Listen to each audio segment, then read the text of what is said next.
بسم اللہ الرحمن الرحیم۔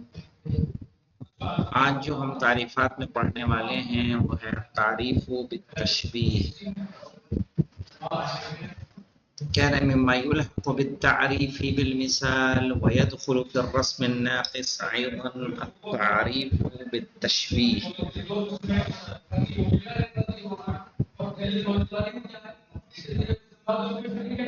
کہہ رہے ہیں مما یلحق بالتعریف بالمثال، تعریف بالتشبیہ کے اوپر لکھ لیں کہ قول مشہور ہے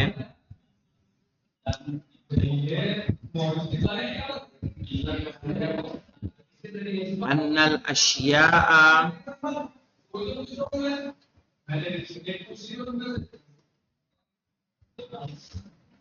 قول مشہور ہے کہ ان الاشیاء تعرف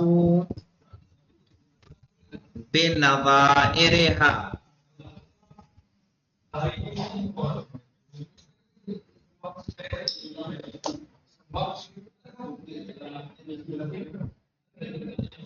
ان الاشیاء تعرف بنظائرها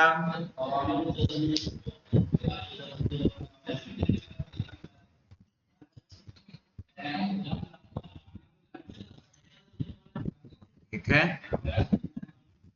او باضدادها اضدادها،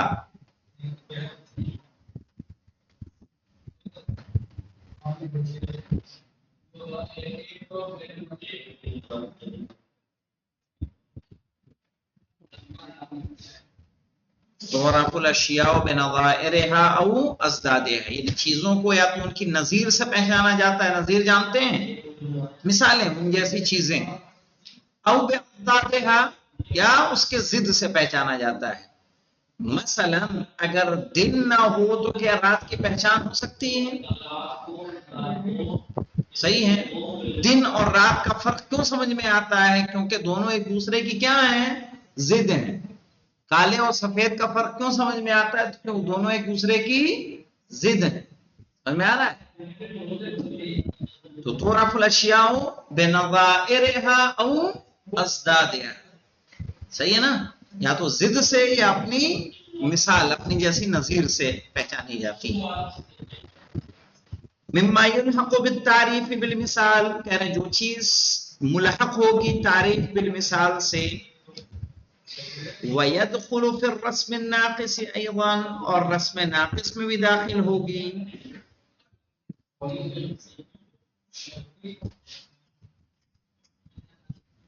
وَالتَّعْرِيفُ بِالتَّشْبِيهِ، وہ کون ہے؟ تعریف بالتشبیہ ہے۔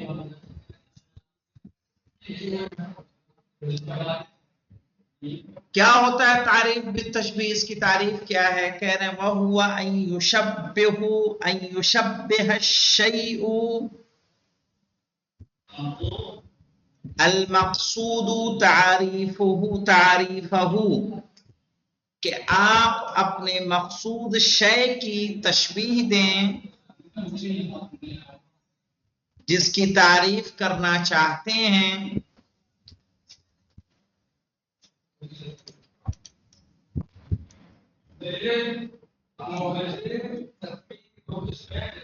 بِشَيْءٍ آخر، کسی دوسری چیز سے،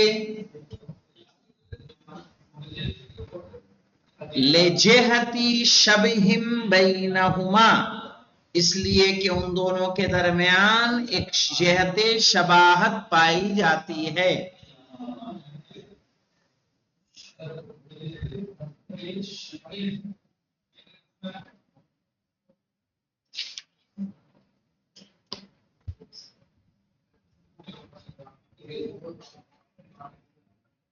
اب یہاں نمبر ڈال کے لکھیے، یہی لجہت شبہ بینہما،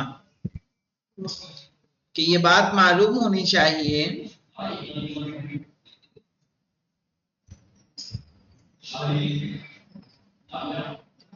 کہ تعریف بالمثال اور تعریف بالتشبیہ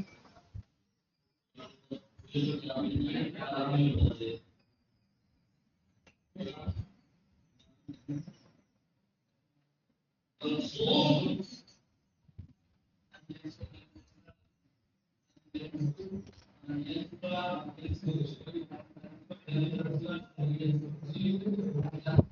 لکھا؟ اور یہ بات معلوم ہونا چاہیے کہ تعریف بالمثال اور تعریف بالتشبیہ ایک جہت سے قریب کرتی ہیں،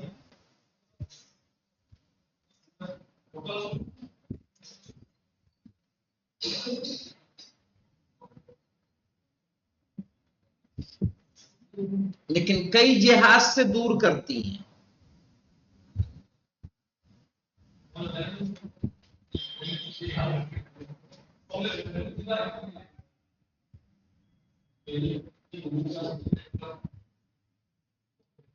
لیکن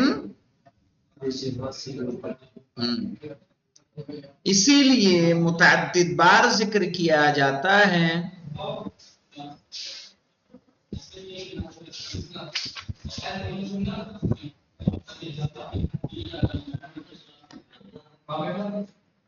ان المثال يقرب من جهة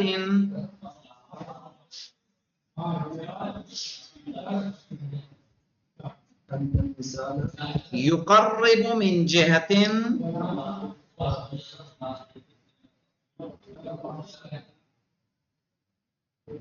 ويبعد من ألف جهة،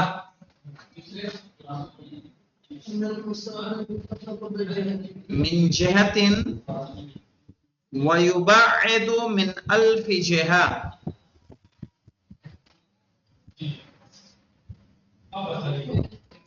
ويبعد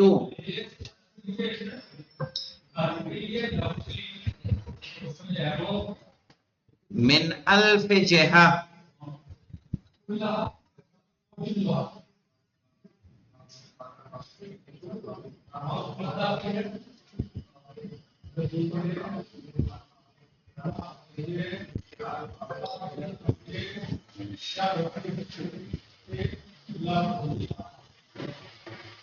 صحیح ہے، کوئی مثال ہوتی ہے ایک جہت سے قریب کرتی ہے لیکن ہزار جہات سے کیا کرتی ہے؟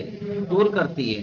اسی لیے جب کوئی مثال دی جاتی ہے تو آپ اس میں کمیاں نکالنے لگ جاتے ہیں، کیونکہ ایک ہی جہت سے تو میچ کر رہی ہے لیکن باقی جہات سے کیا ہے؟ الگ ہے۔ اسی جہت سے صحیح، اسی لیے کہا مثال ایک جہت سے قریب کرتی ہے لیکن ہزار جہت سے کیا کر دیتی ہے؟ دور کر دیتی ہے۔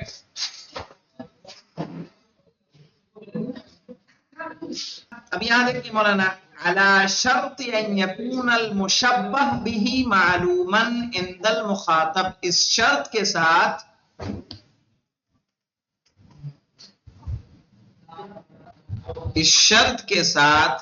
کہ جس سے شباہت دی جا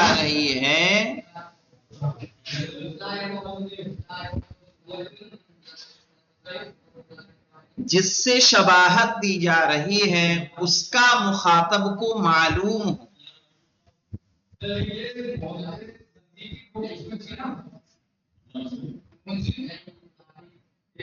بِأَنَّ لَهُ جِهَةُ الشَّبْهِ هَذِهِ، کہ اس میں یہ جہت شبہ پائی جا رہی ہے۔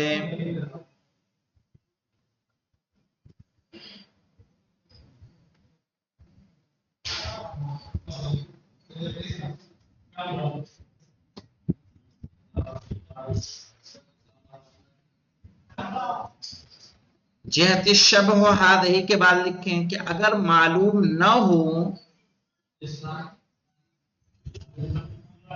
مخاطب کو اگر معلوم نہ ہو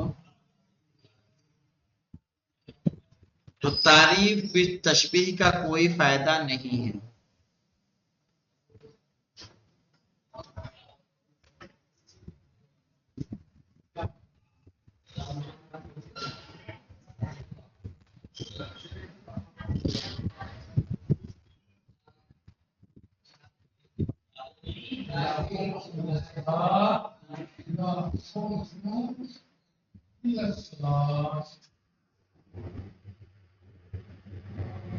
تعریف بالتشبیہ کا ظاہر معلوم ہے، جہت شبہتی نہ معلوم ہو تو پھر تعریف بالتشبیہ کا فائدہ کیا ہے؟ جیسے میں نے کہا کہ المتباینان کالخطین المتوازیین، اب جب خطین متوازیین ہی نہ جانتے ہو تو پھر شباہت کا تعریف تشبیہ کا کوئی فائدہ نہیں ہے۔ آگے دیکھیے وَهَذَا النَّوْعُ مِنَ وَمِثَالُهُ، اور اس کی مثال تشبیہ الوجود بالنور،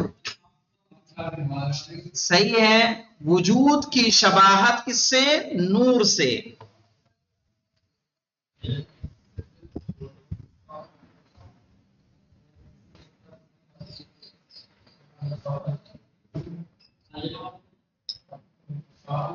وجہت الشبہ بینہما، اور ان کے درمیان جہت شبہ کیا مولانا وجود و نور میں؟ ان کل منہما ظاہر بنفسہ مظہر لغیرہ، کہ ان دونوں، ان میں سے دونوں ظاہر بنفسہ، اپنے نفس میں خود میں کیا ہے؟ ظاہر ہیں، اور مظہر لغیرہ، اور دوسرے کو کیا کرتے ہیں؟ ظاہر کرتے ہیں۔ اور یہ بلب دوسرے کو دکھاتا ہے کہ نہیں دکھاتا ہے؟ اگر یہ بلب نہ جلائیں رات میں تو کیا دکھے گا کچھ؟ کہ اندھیرا رہے گا۔ تو جب اس کو جلاتے ہیں تو کیا خود بھی نظر آتا ہے، دوسری چیزوں کو بھی یہ دکھاتا ہے۔ اسی لیے کہا ظاہر بنفسہ ومظہر لغیرہ، وجود بھی اسی طرح سے کسی کا وجود پتہ چلے گا یا نہیں پتہ چلے گا؟ نہیں، کرنٹ کا نہیں، اس کے آثار سے۔ نور، نور، نور کیا ہے؟ نور کرنٹ تھوڑی ہے۔ نور کیا ہے؟ یہ جو ہمیں دکھ رہا ہے۔ نہیں نہیں، وجود الگ، وجود یعنی یہ وجود ہے، وجود محسوس کرائے گا کہ نہیں کرائے گا؟ وجود جگہ گھیرے گی، کسی بھی چیز کا وجود جگہ گھیرتا ہے، رہتا ہے، دکھائی دیتا ہے، ایک دوسرے سے فرق کرتا ہے۔ سمجھ میں آیا؟ جہت الشبہ بینہما، دونوں کے درمیان جہت شبہ کیا ہے؟ ان کل منہما ظاہر بنفسہ مظہر لغیرہ، ان میں سے ہر ایک خود میں ظاہر ہے اور دوسرے کے لیے ظاہر کرنا ہونے کا سبب ہے۔ وَهَذَا النَّوْعُ مِنَ التَّعْرِيفِ يَنْفَعُ كَثِيرًا فِي الْمَعْقُولَاتِ الصَّرْفَةِ، اور اس طرح کی تعریف زیادہ تر معقولات صرفہ میں کام دیتی ہے یا فائدہ پہنچاتی ہے۔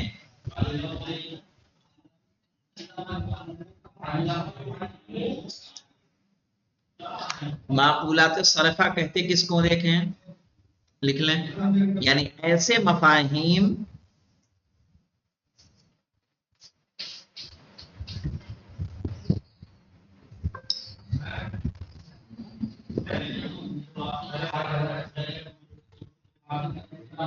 جسے ہم بنا ذکر محسوس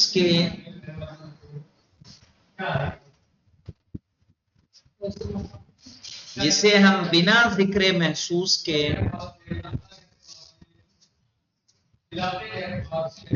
نہ سمجھ سکیں۔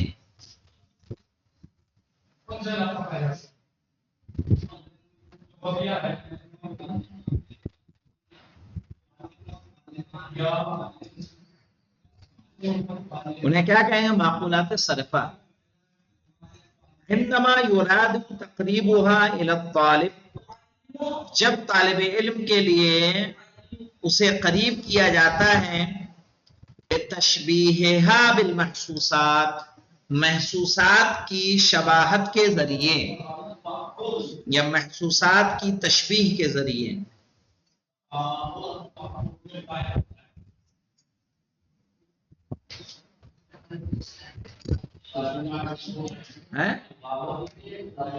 عندما یراد تقریبها، جب اسے قریب کیا جاتا ہے الی الطالب، یعنی معقولات صرفہ کو جب قریب کیا جاتا ہے طالب علم سے بتشبیہها بالمحسوسات، محسوس چیزوں سے تشبیہ دے کر۔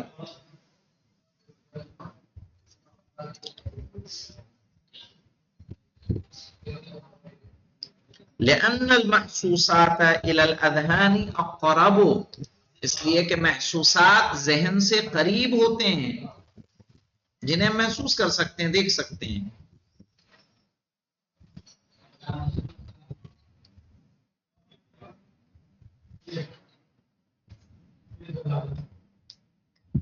وَلِتَصَوُّرِهَا آلَفٌ، اور اس کا تصور کرنا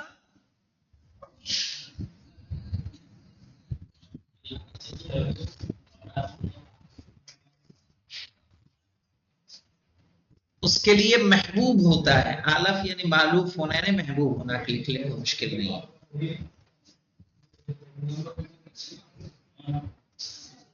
وقد سبق منا اور ہم ہی سے گزرا ہے.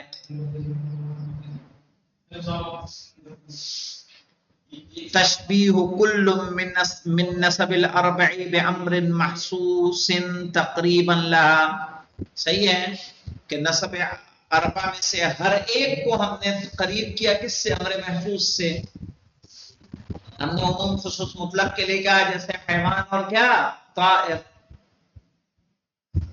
کل طائر حیوان وبعض الطائر بعض الحیوان طائر. تو ہم نے عموم خصوص مطلق کو کس سے سمجھایا مولانا؟ امر محسوس سے کہ غیر محسوس سے؟ امر محسوس سے. فمن ذلك تشبیہ، اسی میں سے کیا ہے؟ تشبیہ المتباینین بالخطین المتوازیین لانہما لا یلتقیان ابدا. اور انہی میں سے ہے متباینین کی تشبیہ دو برابر لائنوں سے.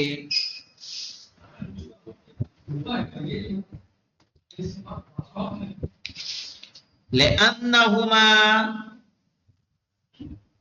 لا یلتقیان ابدا، اس لیے کہ وہ کبھی بھی ملتے نہیں ہیں.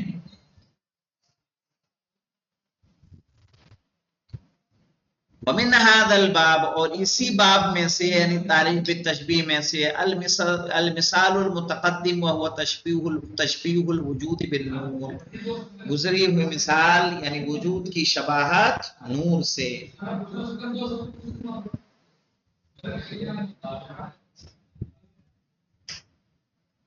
ومنہ تشبیہ التصور العالی، اسی میں سے تصور عالی کی شباہت کا تصور اللفظ آلۃ لتصور المعنی، جیسے لفظ کا تصور آلہ ہوتا ہے معنی کے تصور کے لیے.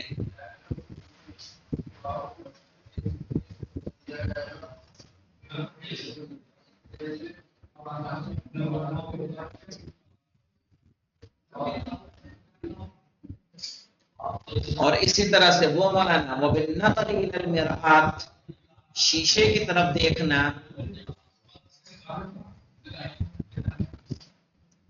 یقصد النظر الى الصورة المنطبعة فيها، جس میں اس کا مقصد ہوتا ہے اس تصویر کو دیکھنا جو اس شیشے میں ابھرتی ہے، نہ کہ آئینے کو دیکھنا مقصد ہوتا ہے. سمجھ میں آیا نا؟ تو ہم نے آئینہ کو کیا بنایا؟ ذریعہ بنایا. لفظ ذریعہ ہوتا ہے معنی کو پہنچانے کا، ہے نا؟ اسی لیے آپ مجلس سن کے آئیں گے مفاہیم رہ جائیں گے، الفاظ کیا ہو جائیں گے؟ غائب ہو جائیں گے. کیا کہا تھا بیان نہیں آپ نہیں سنا سکتے، کیا کہا تھا یہ سنا سکتے ہیں. صحیح ہے، کیونکہ معانی منتقل ہوتے ہیں، الفاظ منتقل نہیں ہوتے. الفاظ صرف اور صرف کیا ہوتے ہیں؟ ذریعہ ہوتے ہیں. ٹھیک ہے انشاءاللہ. والحمدللہ رب العالمین.